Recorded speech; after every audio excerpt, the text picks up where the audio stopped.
네, 이번에 분석해볼 기업은 코파트라는 기업이고요. 제가 블로그에는 22년 1월 6일에 분석해본 적이 있습니다. 미국 본사고 나스닥 상장사예요. 티커명은 CPRT입니다. 10년치 주가는 보시는 것처럼 이제 장기적으로는 우상향하는 모습인데 중간중간 좀 감소폭이 있는 모습이 보이네요. 시가총액은 474억 달러, 하나로 약 63조 원 정도고요. 국내에 비교해보자면 코스피 4위 LG 에너지 솔루션 69조와 좀 비슷한 수준으로 볼 수 있습니다. 사업 구조는 뭐 굉장히 간단합니다. 일단 사고차나 중고차를 견인해 와서 코파트 본인들의 야적장에 입고를 시키고 이 차량들을 온라인 경매를 등록을 시켜서 이제 중개를 하는 거죠. 차량 중고차를 중개하는 그런 기업이라고 볼 수 있습니다.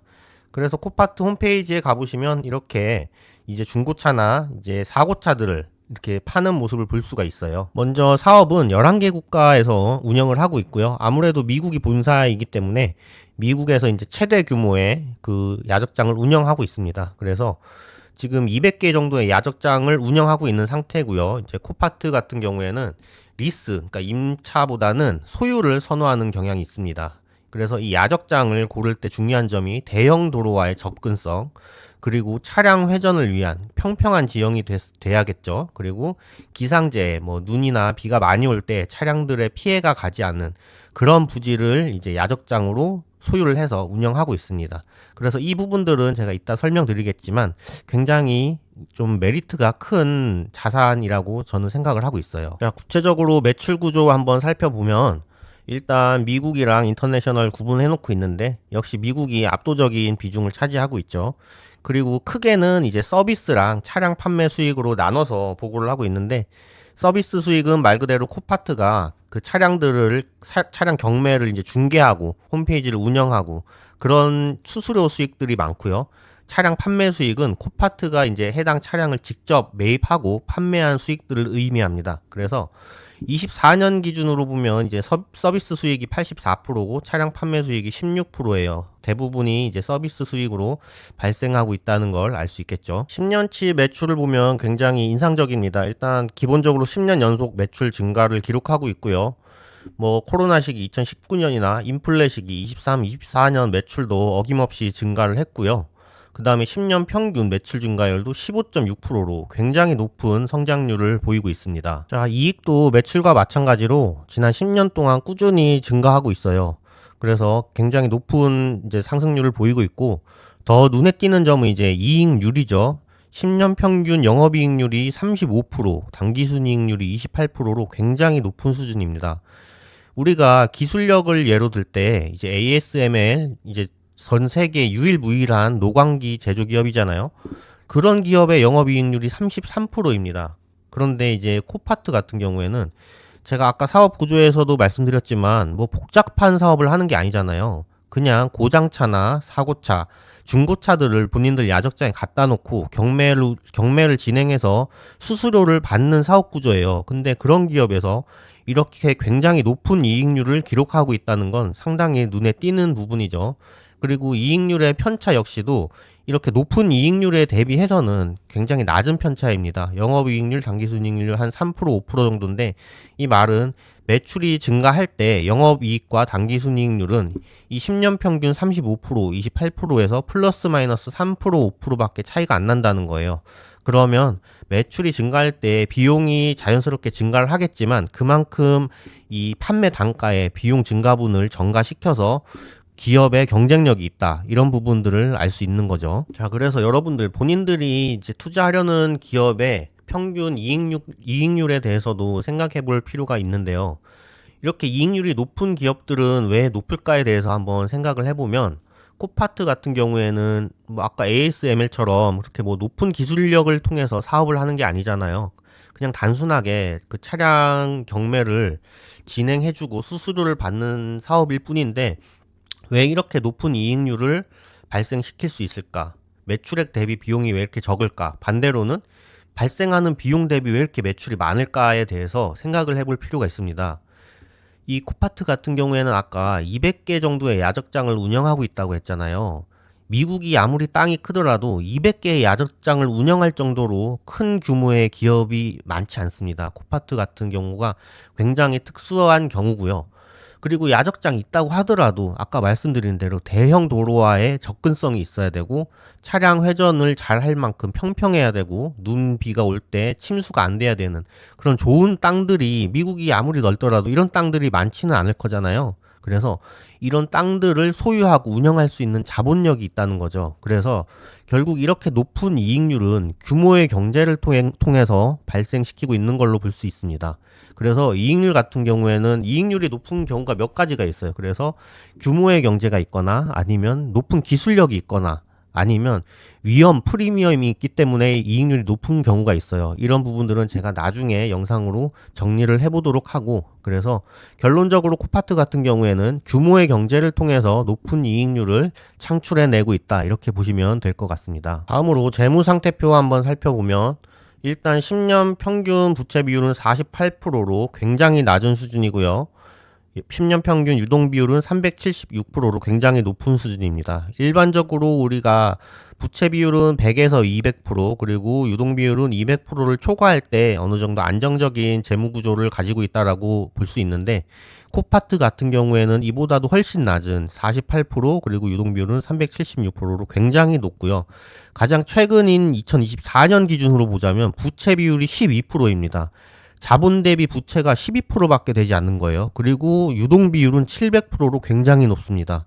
유동 부채 대비 유동 자산이 7배 이상이라는 거예요. 그만큼 굉장히 안정적인 재무 구조를 보유하고 있다라고 보시면 될 것 같습니다. 자, 그래서 자산 부채의 세부 내역을 한번 살펴보면 2024년 기준으로 자산은 이제 현금 및 금융 자산이 41%로 자산의 가장 높은 비중을 차지하고 있고요. 매출 채권이 10% 그리고 재고 자산이 1%인데 이 재고 자산 1%도 굉장히 인상적입니다. 아까 야적장에서 그 차들이 굉장히 많았잖아요. 근데 그 차들은 코파트의 차가 아니죠. 아직은 사고차면 사고차주일 거고, 중고차면 아직 팔리기 전 중고차주의 소유겠죠. 그 차들을 코파트의 야적장에 갖다 놓는 거기 때문에 그런 차들은 이제 코파트의 재고가 아니거든요. 그래서 재고 자산이 굉장히 낮다는 것도 코파트 입장에서는 굉장히 메리트가 있는 점입니다. 재고 자산이 없으면 재고 자산으로 인한 재고 자산이 없어질 손실이나 아니면은 재고 자산이 마모될 손실, 아니면 재고 자산이 가격이 떨어질 손실, 이런 손실들이 없을 거거든요. 그래서 재고 자산이 없다는 것도 굉장히 코파트 입장에서는 매력적인 사업 구조고요. 그 다음에 유형 자산도 38%로 굉장히 많은데, 이거는 이미 눈치채신 분들이 있겠지만 아까 코파트가 야적장을 본인들 소유로 많이 한다고 했잖아요. 그래서 이 유형 자산의 대부분은 이제 그 야적장이겠죠. 이 야적장이 이제 38%로 또 굉장히 많은 수준입니다.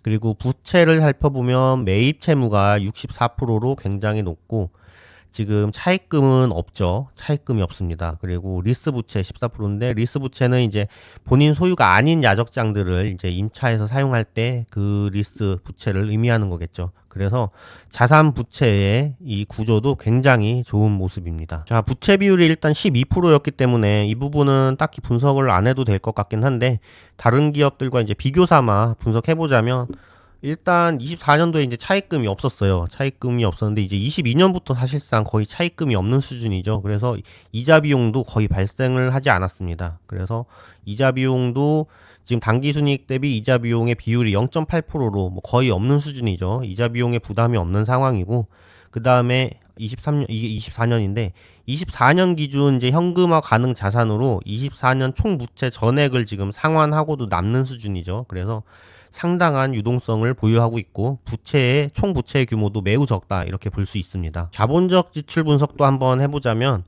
일단 10년 평균 자본적 지출 비율은 51%로 굉장히 적절한 수준이죠. 워렌 버핏이 추천한 자본적 지출 비율이 50% 이하의 기업들을 매우 선호했기 때문에 이 정도 규모면 굉장히 적절한 수준입니다. 그래서 이 코파트의 자본적 지출은 대부분 이제 토지, 아까 말씀드린 야적장에 대한 투자가 주요 지출이에요.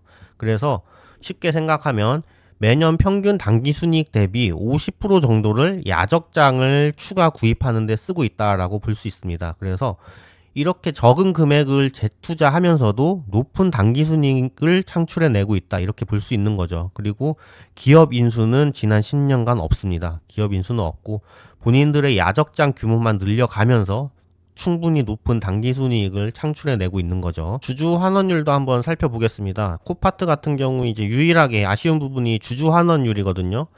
지금 주주 환원율이 플러스로 나오고 있는데 지금 이 주주 환원율은 사실상 없다고 보시면 됩니다. 그래서 10년간 배당 지급은 한 번도 없었고요. 자사주 매입도 지금 플러스로 돼 있는 부분은 자사주 매입보다 스톡 옵션이나 주식 보상 등으로 늘어난 주식 수가 더 많다는 거예요. 그래서 지금 자사주 매입은 거의 없고 오히려 스톡 옵션이나 주식 보상으로 늘어난 주식이 좀 더 많은 상황입니다. 그래서 주주 환원은 거의 없다라고 이제 보시면 될 것 같네요. 마지막으로 주가 수익 비율 퍼에 대해서 한번 살펴보면 시장에서는 이제 코파트에 대해서 퍼 31.9배로 굉장히 높게 평가를 하고 있죠. 그래서 당연히 우리는 이 주가 수익 비율에 대해서 이 기업이 왜 이렇게 높은가에 대해서 재무적인 관점에서 한번 살펴볼 필요가 있을 거예요. 그래서 당연히 시장에서는 이렇게 우수한 매출 창출 능력과 이익 창출에 대해서 이렇게 코파트에 높게 평가를 하고 있겠죠. 그래서 당연히 시장에서는 코파트의 높은 이익률에 대해서도 그렇게 긍정적으로 보고 있을 거고요. 투자자 입장에서는 특히 높은 이익률을 창출하는 기업들에 있어서 과연 이 기업들이 이런 높은 이익률을 지속적으로 창출해낼 수 있을 것인가에 대해서 생각해 볼 필요가 있을 것 같아요.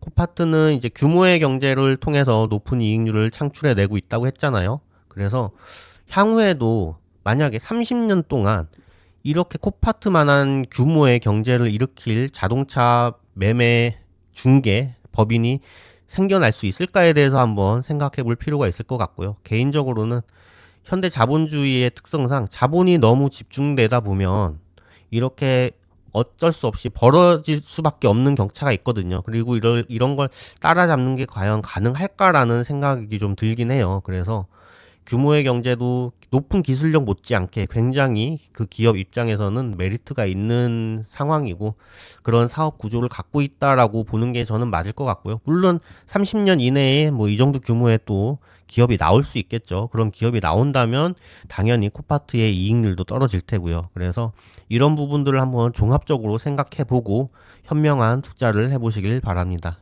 이상입니다.